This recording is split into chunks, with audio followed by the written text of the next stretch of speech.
नमस्कार दोस्तों, योग एग्ज़ाम यूट्यूब चैनल में आपका हार्दिक स्वागत है। इस वीडियो में हम डिस्कस करेंगे ऑब्जेक्टिव टाइप क्वेश्चन योग के, जो कि आपके आने वाली किसी भी प्रतियोगी परीक्षा किसी भी प्रकार की हो, चाहे वह नेट, जेआरएफ, वाईसीवी, क्यूसीआई आदि किसी प्रकार की हो, उसमें आपके लिए महत्वपूर्ण सिद्ध होगी। चलिए स्टार्ट करते हैं।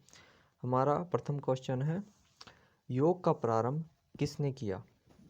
इससे संबंधित वर्णन किस ग्रंथ में मिलता है? योग का प्रारंभ किसने किया, इसका संबंध कौन से ग्रंथ में मिलता है? तो अगर हम ऑप्शनों को देखें, योग वशिष्ठ में, एरंट संहिता में, पतंजलि योग सूत्र में। अब एरंट संहिता कुछ नहीं है, यहाँ पे गेरंट संहिता आना चाहिए था।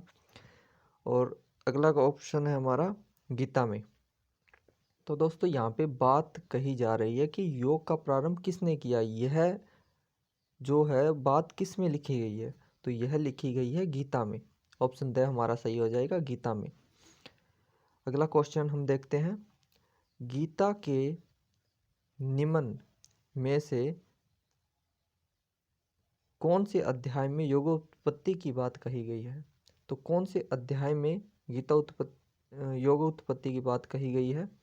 तो वो कही गई है चतुर्थ अध्याय के श्लोक संख्या 1 से 4 के मध्य। चलिए दोस्तों आगे चलते हैं। अगला हमारा क्वेश्चन है, सृष्टि के प्रारंभ में भगवान ने निम्न में से किसे योग का ज्ञान प्रदान किया? तो किसे प्रदान किया सृष्टि के प्रारंभ में? विवस्वान को। ऑप्शन से हमारा सही हो जाएगा, विवस्वान को किया था सृष्टि के प्रारंभ में। नेक्स्ट अपना क्वेश्चन है, ऋग्वेद के 10वें मंडल में निम्न में से किसे समस्त विद्याओं और कलाओं का प्रवर्तक माना गया है? अर्थात जिससे समस्त विद्याएं और कलाएं उत्पन्न हुई है, वो किसे माना गया? ऑप्शन है हमारे पास इंद्र को, वरुण को, अग्नि को, हिरण्यगर्भ को। तो इसे माना गया हिरण्यगर्भ को। ऑप्शन द हमारा सही हो जाएगा। अगला क्वेश्चन देख लेते हैं, निम्न में से किसे प्राचीन वेद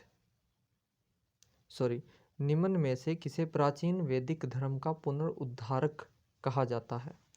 तो पुनरुद्धारक यानी कि जिसने वेदों को दोबारा हमारे समाज में स्थापित किया, तो पुनरुद्धार किया उनका, तो किसे कहा जाता है? ऑप्शन हमारे पास विवेकानंद को, पतंजलि को, स्वामी दयानंद सरस्वती को, उपरोक्त में से कोई नहीं। तो इसका ऑप्शन सी हमारा सही हो जाएगा, स्वामी दयानंद सरस्वती को।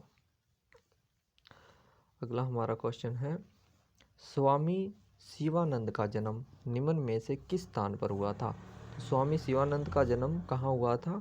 ऑप्शन हमारे पास ए बी सी डी, देखिए आप कौन सा होएगा। इसमें हमारा सही होएगा दक्षिणी भारत के ताम्रपणी नदी के किनारे पट्टमड़ाई गांव में। तो ऑप्शन सी हमारा सही हो जाएगा। अगला क्वेश्चन देख लेते हैं, किस वर्ष की आयु में वैशाख की पूर्णिमा की रात फाल्गु नदी के किनारे महात्मा बुद्ध को ज्ञान की प्राप्ति हुई? क्वेश्चन कहना चाहता है कि जब भगवान बुद्ध को ज्ञान की प्राप्ति हुई तो उनकी उम्र क्या रही होगी? तो उनकी उम्र थी 35 वर्ष। ऑप्शन डी हमारा सही आंसर हो जाएगा।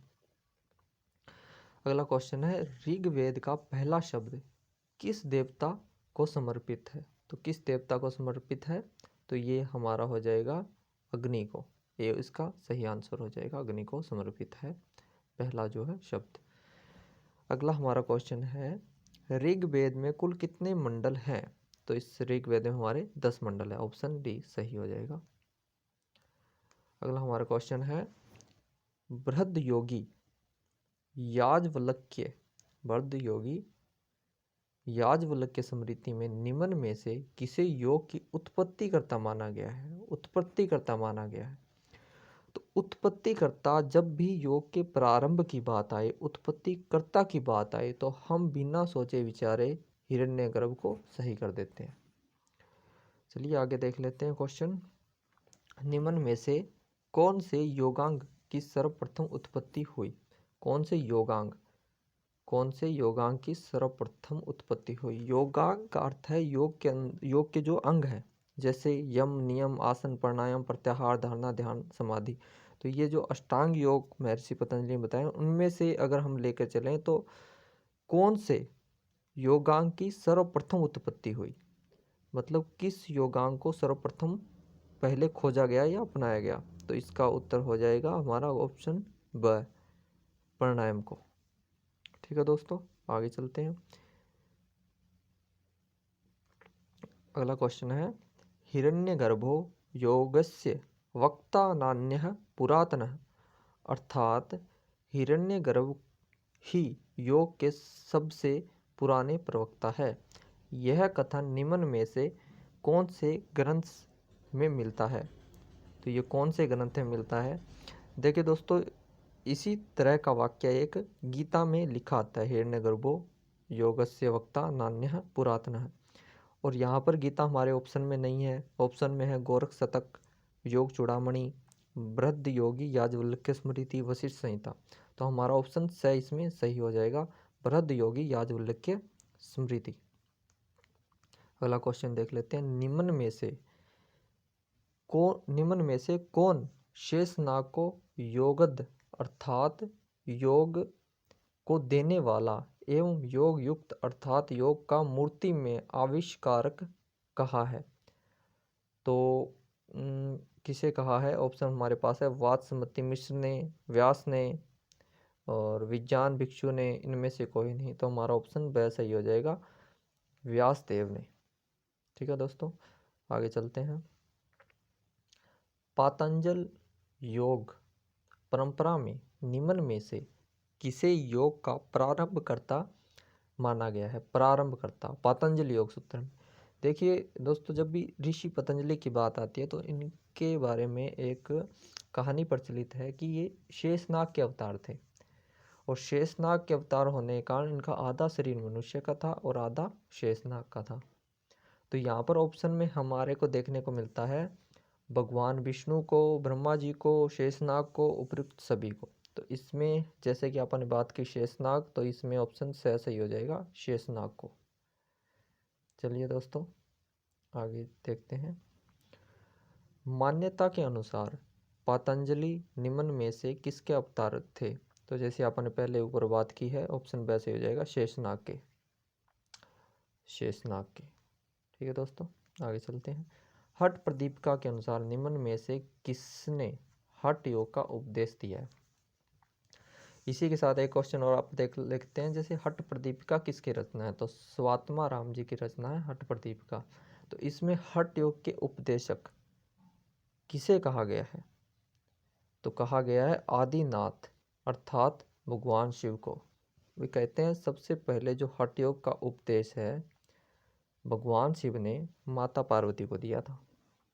अगला क्वेश्चन देख लेते हैं, ऋग्वेद का रचना काल माना जाता है? तो ऋग्वेद का रचना काल माना जाता है 1700 से 1100 ईसा पूर्व। ठीक है दोस्तों, आगे चलते हैं। ऋग्वेद में कुल कितने सूक्त और ऋचाएं हैं? ऋग्वेद में सूक्त कितने और ऋचाएं कितनी है? तो ऋग्वेद में 1028 तो क्या है, सूक्त है, और 10,590 ऋचाएं हैं। तो ऑप्शन हमारा सी सही हो जाएगा। ठीक है। जैन दर्शन के आध्यात्मिक विचार किस दर्शन से प्रभावित हैं? जैन दर्शन के आध्यात्मिक विचार हमारे सांख्य दर्शन से प्रभावित हैं। ठीक है दोस्तों, आगे देख लेते हैं। महात्मा बुद्ध ने गृह त्याग के बाद, इन्होंने घर का त्याग कर दिया, उसके बाद गुरु अल्लाह कलाम से किस दर्शन की शिक्षा ग्रहण की थी? जैसे हमारे षट दर्शन है, उनमें से किस दर्शन की शिक्षा अल्लाह कलाम जी से प्राप्त की थी? तो वो की थी सांख्य दर्शन की। ऑप्शन ए हमारा सही हो जाएगा। मैक्स मुल्लर के संबंध में कौन सा कथन असत्य है? तो मैक्स मुल्लर के अनुसार कौन सा कथन असत्य है? तो इसका हो जाएगा हमारे, जैसे ऑप्शन देख लेते हैं, मैक्स मुल्लर नम ब्रह्म नामक कविता लिखी। ऑप्शन बी है मैक्स मुल्लर संस्कृत भाषा के ज्ञाता थे। मैक्स मुल्लर ने ऋग्वेद का अनुवाद किया। मैक्स मुल्लर ने उपनिषद का अनुवाद किया। तो इसमें से हमारा बी भी सही है, सी भी सही है, डी भी सही है, तो हमारा ए गलत है। तो ए हमारा आंसर हो जाएगा।